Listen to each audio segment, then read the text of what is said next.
జీవపు ఊటలు సజీవ దేవుని వాక్కులు మన శాంతి మీకు ఇచ్చును. మీ ఆత్మదాహము తీర్చును పరమాత్మ చెంతకు నిన్ను చేర్చును, నిన్ను చేర్చును, నిన్ను చేర్చును.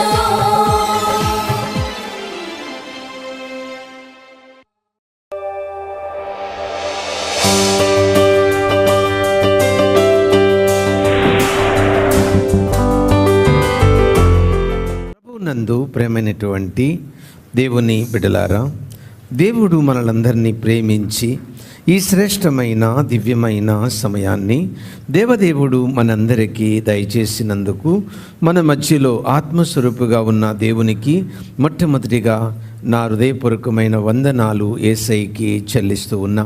మీరు శ్రద్ధ భయభక్తులు కలిగి మంచి ఫలములు ఫలించి యుగయుగాలు పరలోకపు తండ్రితో ఆనందించాలన్న ఆశ కలిగి దైవ సన్నిధిలో కూర్చున్న మిమ్మలను అభినందిస్తూ అందరికీ పేరు పేరున నా హృదయపూర్వకమైన వందనాలు మీకు తెలియచేస్తున్నా. దేవుని బిడ్డలారా, ఈరోజు మన యొక్క ధ్యాన భాగము యోహాను రాసిన సువార్త 3వ అధ్యాయం 22 నుంచి 30వ వచనం వరకు. ఈ భాగం అంతటికి ఒక పేరు.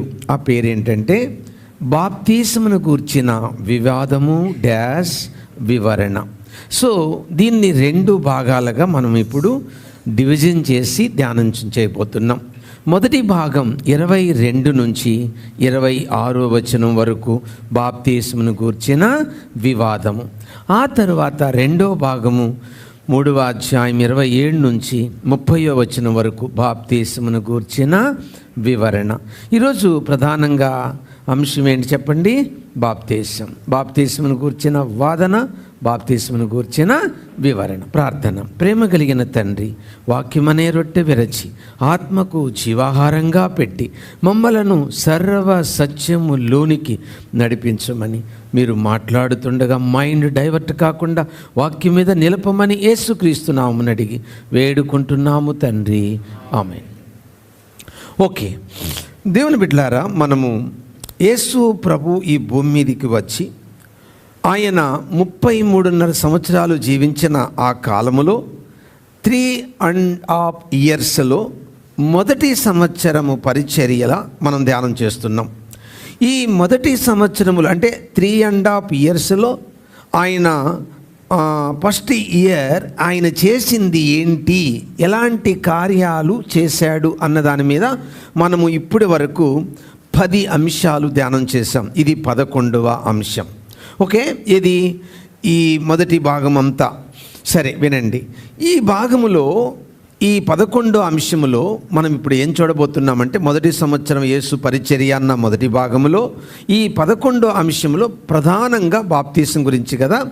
బాప్తిసమును గురించిన వాదన ఏంటి? పాయింట్ 1, 22వ వచనం స్టార్ట్. అటు తర్వాత యేసు తన శిష్యులతో కూడా యూదయా దేశమునకు వచ్చి అక్కడ వారితో కాలము గడుపుచు బాప్తిజం ఇచ్చుచూ ఉండెను. చాలు, ఇక్కడ ఏమని ఉంది? యేసు ప్రభు శిష్యులతో కాలము గడుపుచు బాప్తిసము ఇచ్చుచుండెను. Question mark.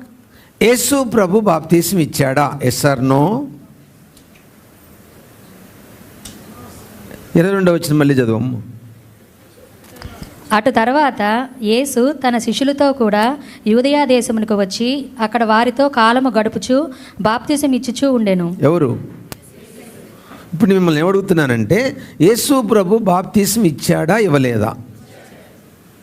మరి 22వ వచనం ఏంటి? ఏమనుంది? మరి ఇవ్వలేదని చెప్తున్నారు.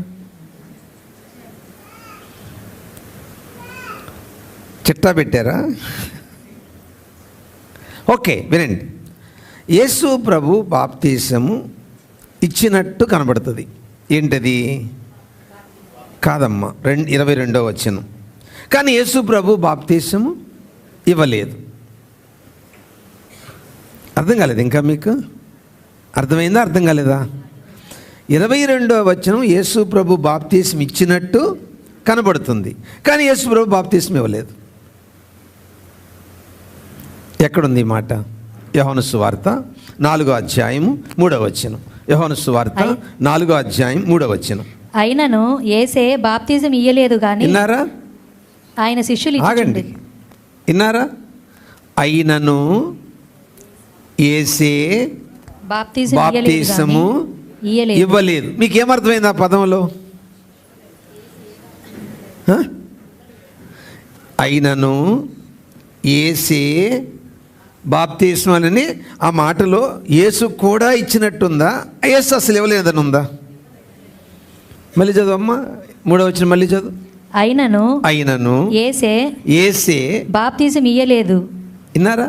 బాప్తిసం ఇవ్వలేదు. గ్రీకులో చదువుతాం చూడండి. గ్రీకులో ఏమని ఉందంటే కైతో ఇగే ఇయోసౌస్ ఔతోస్ ఊక్ ఏ బాప్టిజన్ అని ఉంది గ్రీకులో. అంటే యేసు ఒక్క బాప్తీసం కూడా ఇవ్వలేదని అర్థం గ్రీకులో. విన్నారా? గ్రీకులో ఏమనుంది? యేసు ఒక్క బాప్తీసం కూడా ఇవ్వలేదు. మరి అలాంటప్పుడు ఎందుకుంది ఆ మాట? అలాంటప్పుడు ఆ మాట ఎందుకుంది? ఏమని? యేసు బాప్తీసము ఇచ్చుచుండెను అని పదం ఎందుకుంది? ఏనండి, మనం దారిని వెళుతున్నాం, కొత్త బ్రిడ్జీలు వేస్తారు. ఈ బ్రిడ్జి బాగుంది అనగానే ఎవరు కట్టారు? సీఎం గారు కట్టారు అంటారు. సీఎం గారు కట్టారా? మరి పేరు ఆయనకి ఎందుకు వచ్చింది? Note this point. ఆయన్ని గౌరవించడానికి ఆయన అధికారి కాబట్టి. అట్లాగే ఇచ్చుచున్నది శిష్యులైనప్పటికీ ఆయన్ని గౌరవించడానికి ఆయన యజమానుడు గనుక, ఆయన నాయకుడు గనుక ఆ విధంగా ఆపాదించబడినది.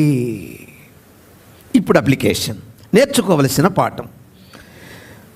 ఒకవేళ యేసు ప్రభు ఇచ్చాడు అనుకోండి, ఇక నువ్వు యేసు ప్రభు పరలోకంలో దిగి వచ్చేంతవరకు ప్రార్థన చేస్తావు. ఏమని? నువ్వు భూమి మీద ఉన్నప్పుడు ఇచ్చావు కదా, అలాగే నాకు ఒకసారి వచ్చి బాప్తీసం ఇచ్చిపోమ్మని. అర్థమవుతుందా మీకు? కాబట్టి ఎవరు ఆ పని చేయాలి? బాప్తీసం ఇచ్చే పని శిష్యులు. బాగా వినండి. లాజరు చనిపోయి సమాధిలో ఉన్నప్పుడు యేసు ప్రభు వాళ్ళతో ఏం చెప్పాడు? పక్కన వాళ్ళతో రాయి తొలగించమన్నాడు. తర్వాత యేసు ప్రభు లాజరా బయటికి, అంటే దేవుడు చేసే పని దేవుడే చేయాలి, మనిషి చేసే పని మనిషి. బాప్తీసం ఇచ్చే పని దేవునిది కాదు, మనుషులది. ఆ తర్వాత లాజరు లేచి బయటకు వచ్చాక కట్లు అది మనుషులు చేయగలిగింది.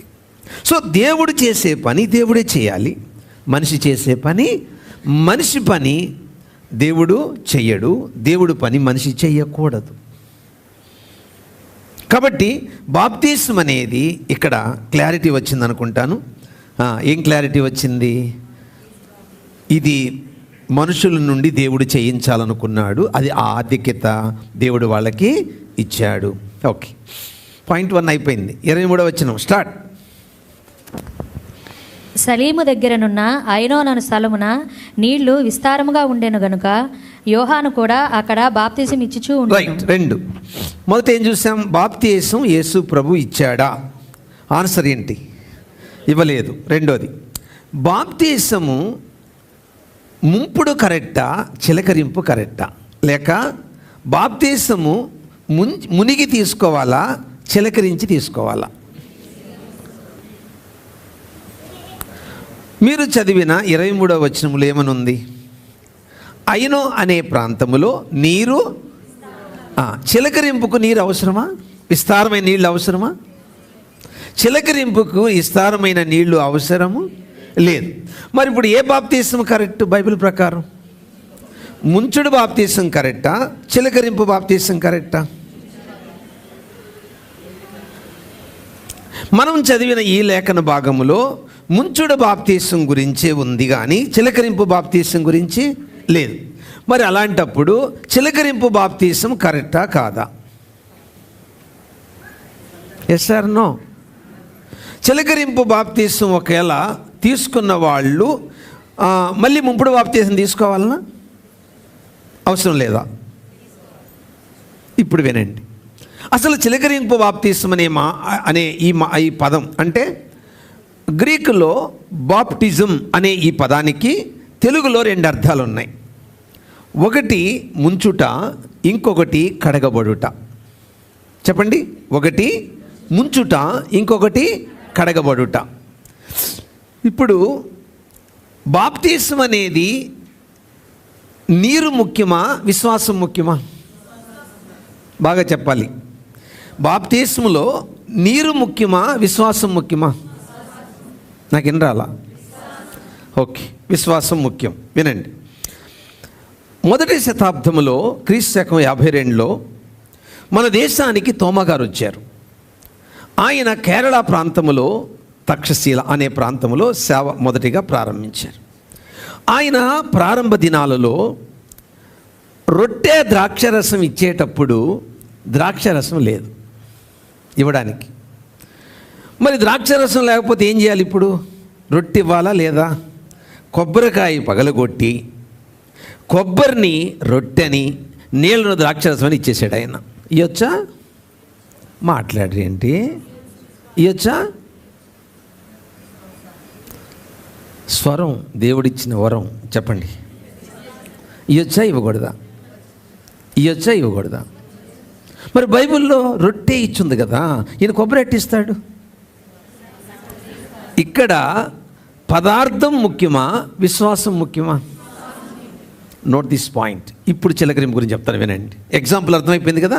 ఇప్పుడు చిలకరింపు ఎలా వచ్చిందంటే, కొన్ని ప్రాంతాల్లో వాటర్ లేవు. ఏం చేయడానికా? ముంచడానికి. అప్పుడు వాళ్ళు ఏం చేశారంటే వాటర్ని పోయడమా లేదా చేశారు. ఇప్పుడు పరిస్థితిని బట్టి చేసిన దాన్ని ఏం చేశారు? కొందరు డాక్ట్రిన్ చేశారు. డాక్ట్రిన్ అంటే ఏంటి? ఆచారం. అలా చేయకూడదు. అక్కడ అవకాశం లేదు కాబట్టి అది కరెక్టే. ఎందుకు? అక్కడ వాటర్ను వాళ్ళని శుద్ధి చేయలా. చెప్పండి. విశ్వాసం వాళ్ళని శుద్ధి చేసింది. కాబట్టి మళ్ళీ ప్రశ్న, మీలో ఎవరైనా చిలకరింపు తీసుకున్నారు అనుకుందాం. ఇప్పుడు మళ్ళీ వాళ్ళు ముంపుడు బాప్తీసం తీసుకోవాలనా? నేను మిమ్మల్ని ఏమన్నా చెప్పండి. మీకు ఇప్పుడు ఇంత క్లారిటీగా చెప్పిన తర్వాత కూడా ఇంక అనుమానించేది ఏముంది ఇందులో? ఏమని చెప్పాను నేను? విశ్వాసం ముఖ్యమా, వాటర్ ముఖ్యమా? కాబట్టి అవకాశం ఉండి ఏది కరెక్టు? ముంచుడు కరెక్ట్. అవకాశం లేదు, ఏది కరెక్టు? కరెక్ట్ అని అనకూడదు. అక్కడ అవకాశము లేదు, అవకాశం ఉంది కాబట్టి ఏం చేయాలి? ఇప్పుడు మీకు అర్థమైందా? అంటే బైబిల్లో చిలకరింపు అనే పదము లేదు. మరి పరిస్థితులను బట్టి ఆనాటి భక్తులు దాన్ని ఏం చేశారంటే, ఇది ఇలా చెయ్యండి అని చెప్పారు. ఇంకొక ఎగ్జాంపుల్, ప్రాణం పోతుంది ఒక ఆమెకి నా దగ్గరకు వచ్చి, ఒక ఆమె కాదు, వచ్చి పాస్టర్ గారు బాప్తీసం ఇవ్వండి, రిపెంటెన్స్ పొందుతున్నాడు పలానా ఆయన, కానీ నీళ్ళలో మునగలేడు, మునిగితే చెప్పేస్తా చచ్చిపోతాడు. ఇప్పుడు ఏం చేయాల్సి వచ్చింది? ఆయనకి నీళ్లు పోయాల్సి, చిలకరించాలా, నీటి మొత్తం బాడీ తడిచేటట్టు నీళ్లు పోయాల్సి వచ్చింది. మీకు అర్థమవుతుందా నేను ఏం చెప్తున్నాను? ఇక్కడ నీరు ముఖ్యం కాదు, విశ్వాసము ముఖ్యము. యెషయా గ్రంథం 40:3 ఏముంది? ఏమనుందంటే, యేసు ప్రభువుకు త్రోవను సరళము చేసే ఒక వ్యక్తి ముందుగా వస్తాడని ప్రవచనం ఉంది. ఆయన ఎవరైనా? బాప్తీసం ఇచ్చు యోహాను. యూదులకు ఎవరు తెలియదు, ఎవరు తెలుసు? యూదులకు ప్రవక్తలు తెలుసు, మానవుడిగా వచ్చిన దేవుడు తెలియదు. చెప్పండి, ఎవరు తెలుసు, ఎవరు తెలియదు? ప్రవక్తలు తెలుసు, కానీ ఎవరు తెలియదు. ఎవరు చెప్తే నమ్ముతారు యూదులు? Right answer. ప్రవక్తలు చెప్తే నమ్ముతారు. ఎవరు చెప్తే నమ్మరు? పైనుండి నేను దేవుణ్ణి, నేను దిగొచ్చానని చెప్తే నమ్మరు వాళ్ళు. కాబట్టి ముందు ఎవరు చెప్పాలి? ప్రవక్త. అప్పుడు ఆ చివరి ప్రవక్తగా ఈయన చెప్తున్నాడు. ఎవరు? బాప్తీసం ఇచ్చే యోహాను. ఏమని?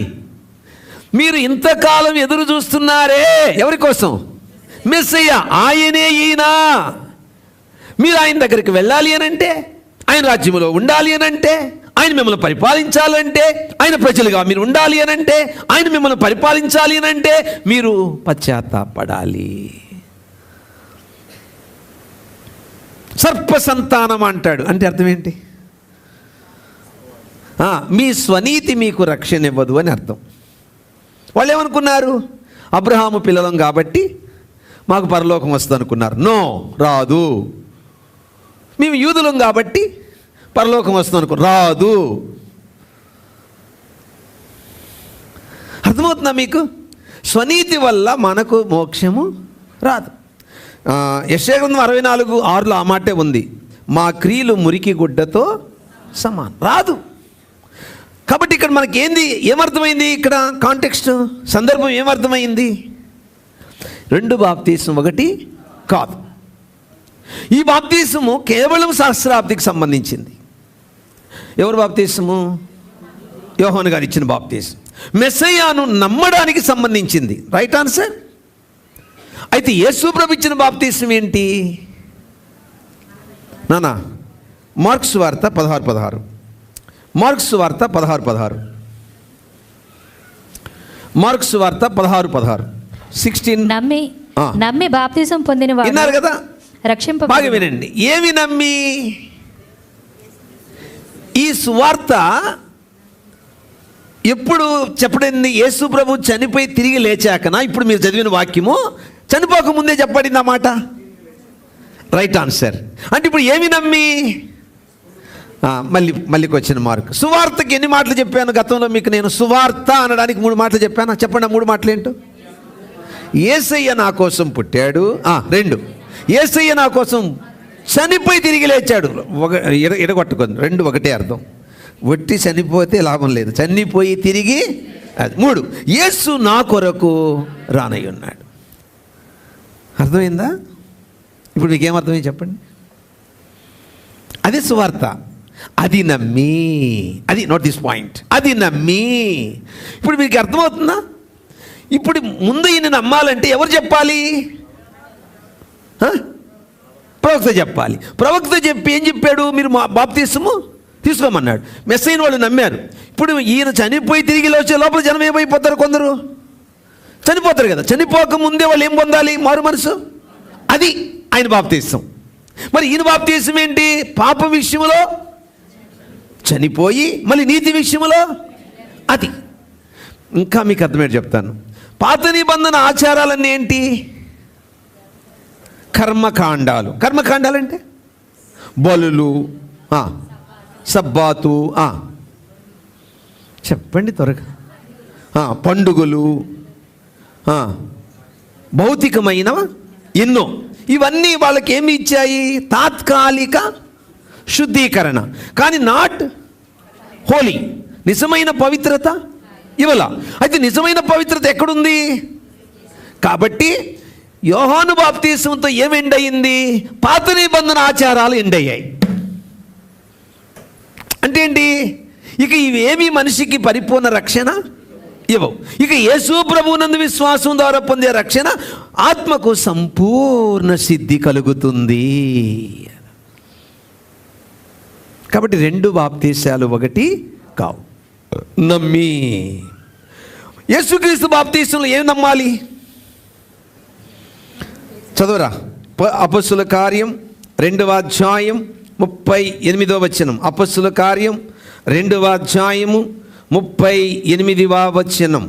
పేతురు, మీరు మారు మనసు పొంది పాపక్షమాపణ నిమిత్తము ప్రతివాడు యేసుక్రీస్తు నామమున బాప్తిజం పొందుడి. విన్నారా? అప్పుడు ఆగరా. నమ్మి. ఏమి నమ్మి? ఏమి నమ్మి? మళ్ళీ చదువు పాప. మీరు గెస్ చేయాలి. పాప క్షమాపణ నిమిత్తం బాప్తిసం ఎందుకమ్మా? అంటే ఏమి నమ్మి? నా జన్మ పాపములు, నా కర్మ పాపములు, నా భవిష్యత్ పాపములు. చెప్పండి. నా జన్మ అంటే నేచర్ ఆఫ్ సిన్, ప్రాచీన స్వభావము. మొదటి ఆదాము పాపము, నా పాపము అంటే ప్రజెంట్ సిన్. సో భవిష్యత్తులో ఇంకా నేనేం చేస్తానో తెలియదు కదా. టోటల్ పాపానికి యేసు ప్రభు వెల చెల్లించి ఆ పాపానికి రావలసిన శిక్ష ఆయనే అనుభవించి ఆయన చనిపోయి తిరిగి లేచాడు, నేను కూడా పాపం విషయమై ఆయనతో పాతి పెట్టబడి ఆయన తిరిగి లేచినట్టే నా అంతరంగ పురుషుడు మళ్ళీ తిరిగి లేచాడని నమ్మి. దాన్ని ఏమంటారు? బాప్తీసు. నానా మీకు అర్థమవుతుందా? రెండు ఒకటే వేరువేరా? రెండు ఒకటే వేరువేరా? ఇప్పుడు దాకా ఏమనుకున్నారు? అదే మరి, అందుకే వాక్యం వినాలి మనం. ఎందుకు ఇంట్లోనే చదువుకుంటే చదువు రాదంటే వస్తుంది. కాలేజీకి వెళ్ళడానికి ఇంట్లోకి వెళ్ళడానికి అదే తేడా. స్కూల్కి వెళ్ళడానికి ఇంట్లో నేర్చుకోవడానికి అదిగే తేడా. దైవ సన్నిధికి ఎందుకు రావాలంటే వాక్యం నేర్చుకోవాలి మనం. దేవుని వాక్యమే మనకు జీవాహారం, వాక్యమే మనం బ్రతికించేది. యేసుప్రభు మనుషుడు రొట్టె వలన కాదు, దేవుని నోట నుంచే వాక్కు మనిషికి జీవ ఆహారం. నేను చెప్పు మాటలు ఆత్మయు జీవమునై ఉన్నాయి. రెండు బాప్తీసాలు ఒకటి కాదు, అందుకు వివాదం వచ్చింది. ఇప్పుడు ఎక్కడికి రావాలి? ఇప్పుడు మనం వివరణ. దీనికి ఆయన వివరణ ఇస్తున్నాడు, ఈ వాదనకి వివరణ ఇస్తున్నాడు. ఎవరా? దీనికి వివరణ ఇస్తున్నాడు. ఇప్పుడు పార్ట్ 2కి వచ్చాం మనం. పార్ట్ 1 అయిపోయింది. పార్ట్ 1 అంతా ఏం చూసాం? వివాదము. వివాదం 1 ఏంటి? వాదన 1 ఏంటి? యేసే బాప్తీసం ఇచ్చాడా? 2 వాదన 2 ఏంటి? ముంపుడు కరెక్టా, చిలకరింపు కరెక్టా? వాదన 2 ఏంటి? యోహాను బాప్తీసం, యేసు ప్రభు బాప్తీసం ఒకటేనా? వాదన అయిపోయిందా? క్లారిటీ వచ్చిందా రాలేదా? వచ్చింది. ఇప్పుడు ఎక్కడికి వచ్చాం? పార్ట్ 2 ఏంటది? ఈయన ఇస్తున్నాడు వివరణ. ఎవరు? ఈ వాదన వచ్చింది కదా, యూదుడు అడుగుతున్నాడు, ఏమయ్యా శుద్ధీకరణ ఆచారం ప్రకారం నువ్వు బాప్తీసం ఇచ్చావు, ఇది సరిపోద్ది కదా, మళ్ళీ ఆయన బాప్తీసం ఇవ్వడం ఏంటి, ఆయన శిష్యులు ఇవ్వడం ఏంటి? అది వాదన. దానికి నివారణ ఇస్తున్నాడు ఇప్పుడు. ఎవరు? బాప్తీసం ఇచ్చే యోహాను. ఎక్కడి నుంచి? 27 నుంచి 30. 27 స్టార్ట్.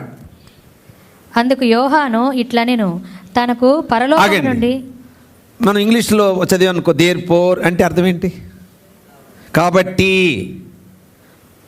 అంటే ఏ పదాన్ని ఉపయోగించి కాబట్టి అంటాం? అంతే కదా. ఇక్కడ ఏమన్నా ఉంది ఇప్పుడు?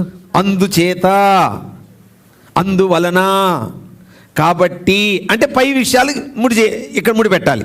బైబిల్ చదివేటప్పుడు ఒక వచనం చదివి ఇంటర్ప్రిటేషన్ చెయ్యకూడదు. ఒక వ్యక్తికి దేవుడు ఒక అధికారం ఎవరిచ్చారు చెప్పండి? ఆయన దేవుడిని నమ్మినా నమ్మకపోయినా మనకు అనవసరం అండి. అధికారం దేవుడి నుండి వస్తుందండి. అతను నాస్తికుడైనా అధికారం దేవుడి నుండి వస్తుందండి. అతని పరమ మూర్ఖుడైనా, శాడిస్ట్ అయినా. అందుకే మూర్ఖులైన మీ అధికారులకు లోబడి మనం ఇంకో చోట. అంటే ఇక్కడే అంత కరాఖండిగా చెప్తే ఒక దైవ సన్నిధిలో ఎందుకు మనం దేవుడిచ్చిన అధికారాన్ని గౌరవించట్లేదు? మనం ఒక అధికారిగా నిలబెట్టి ఒక సేవకుని నోట ఇలా చేయండి అంటే ఎందుకు తిరుగుబాటు చేస్తారు మీరు? మేము చెయ్యం, మేము ఇంతే అని ఎందుకు మాట్లాడతారు మీరు? అధికారాన్ని గౌరవించడం నేర్చుకోకపోతే వాళ్ళకి శాపం వస్తుంది. అధికారాన్ని గౌరవించని మిరియాముకి ఏమొచ్చిందమ్మా? కుష్ఠవ్యాధి వచ్చింది. కోరాకు సంతానం ఏమైంది? దాతాను, కోరాకు వీళ్ళు ఏమయ్యారు? భూమి నెరవిడిచి చచ్చిపోయారు. శాపం. అధికారాన్ని ధిక్కరించకూడదు, అధికారాన్ని ఎదిరించకూడదు, అధికారాన్ని గౌరవించాలి. అది దేవుడి నుండి వచ్చింది. అది మనం ఎలా ఫీల్ అవ్వాలో తెలుసా? ఎవరన్నా బాగా పాడితే నేను పాడినట్టు ఫీల్ అవ్వాలి. ఇప్పుడు మన పిల్లలు వాక్యం చెప్తారు, నేను వింటాను కూర్చొని, ఎంత సంతోషిస్తానో తెలుసా మీకు? నా లోనొచ్చి ఎలా ఆనందిస్తాను నేను. ఎందుకు?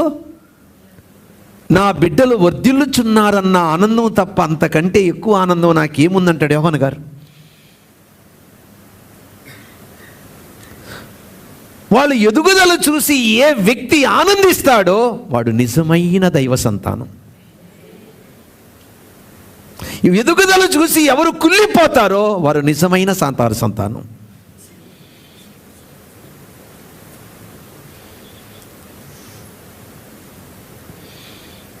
ఓకే, వివరణిస్తున్నాడు. బాబు ఇది దేవుడిచ్చింది ఆయనకి. తండ్రి అయిన దేవుడు యేసుప్రభు ఎన్నిసార్లు చెప్పాడు? నేను మాట్లాడట్లా, తండ్రి మాట్లాడుతున్నాడు. ఎన్నిసార్లు చెప్పాడమ్మా? ఇది దేవుడి నుండి, తండ్రి నుండి పొందాను, తండ్రి నాకు సర్వాధికారము అనలేదా? మరి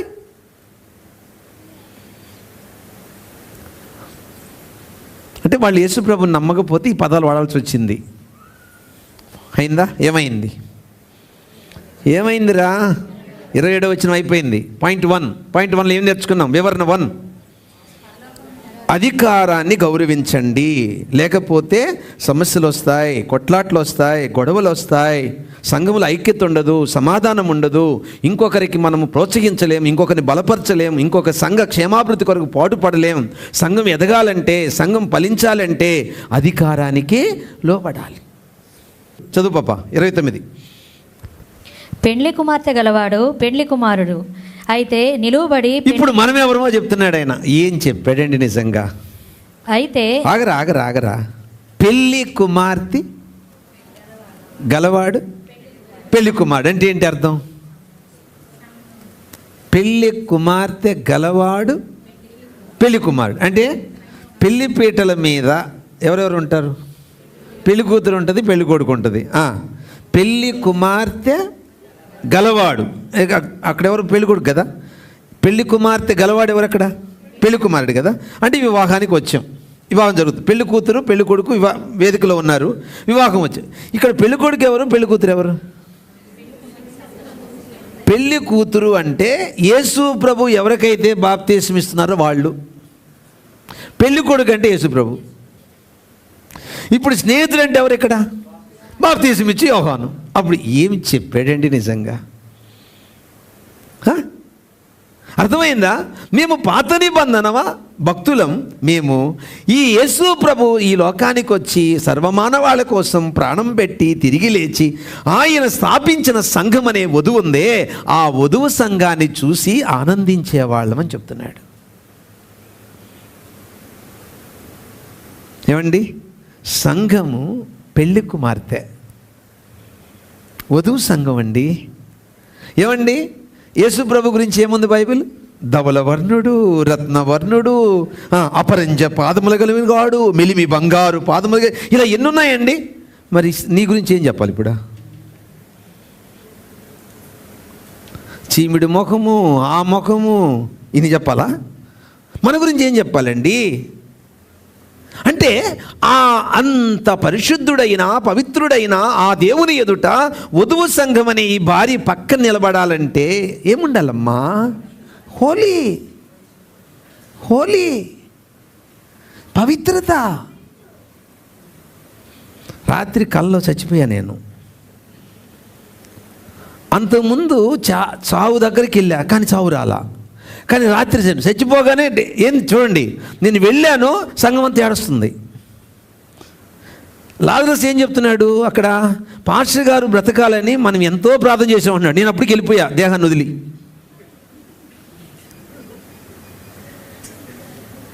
భయపడకండి, అర్థమైందా? అప్పటికే దేహాన్ని విడిచిపెట్టా నేను. నేరుగాడికి వెళ్ళిన తర్వాత నెక్స్ట్ ఏంటి? నెక్స్ట్ దేహాన్ని వదిలితే నెక్స్ట్ ఏంటమ్మా? యేసులో కనిపించట్లా నాకు. ఏంది యేసులో కనిపించట్లేదు? నేను నిజంగా దేహాన్ని వదిలేనా లేదా? అది తెలుస్తుంది, దేహాన్ని వదిలేడు తెలుస్తుంది. నేను దేహాన్ని చూశాను, దేహం నుంచి బయటకు వచ్చేసాను. ఆ తర్వాత మెలకు వచ్చింది. నేను అడిగా దేవుని, ఏంటి ప్రభువా అని. అర్థమైందా? నేను త్వరగా వస్తున్నా, సిద్ధపడు అని అంది. అయిపోయింది, ఇంకొండి సగం ఆగిపోయింది. ఇంకేముంది? హోలీ పవిత్రతకు పెద్దపీట వేయమన్నాడు దేవుడు. విన్నారా? పవిత్రతకు పెద్దపీట వేయి, నేను త్వరగా వస్తున్నాను అని చెప్పాడు. అంటే దేవుడు మన నుంచి ఏం ఆశిస్తున్నాడు? వెండా, బంగారమా, ఆస్తులా, అంతస్తు? నో, హోలీ పవిత్రత, పవిత్రత, పవిత్రత. పెళ్లి కుమారుడు పక్కన నువ్వు నేనెవరమండి? పెళ్లి కుమార్తెని. అది చూసి పాత నిబంధన ఏమంటున్నాడు ఆయన? ఆనందిస్తున్నాను అంటున్నాడు. ఆ వ్యక్తిని నేను అంటున్నాడు. లాస్ట్ పాయింట్ చెప్పండి, ముగించుకుందాం. చదువురా. ఆయన హెచ్చవలసి ఉన్నది, బా. నేను తగ్గవలసి ఉన్నది. ఫైనల్ కన్క్లూజన్ చూడండి ఎంత అద్భుతంగా ఉందో. ఆయన హెచ్చవలసి ఉన్నది, నేను తగ్గవలసి ఉన్నది. తను తాను తగ్గించుకునేవాడు హెచ్చించబడను. యేసుప్రభు ఏం సాక్ష్యం ఇచ్చాడండి? స్త్రీలు కనిన వారిలో బాప్తీసమిచ్చి యోహాను వంటి వాడు లేడు అన్నాడు. హోలీ ఏం తీసుకోపోతున్నావు? బల్లలో చేవేసేటప్పుడు ఏం చేయాలి? స్వపరిశీలన ప్రార్థన.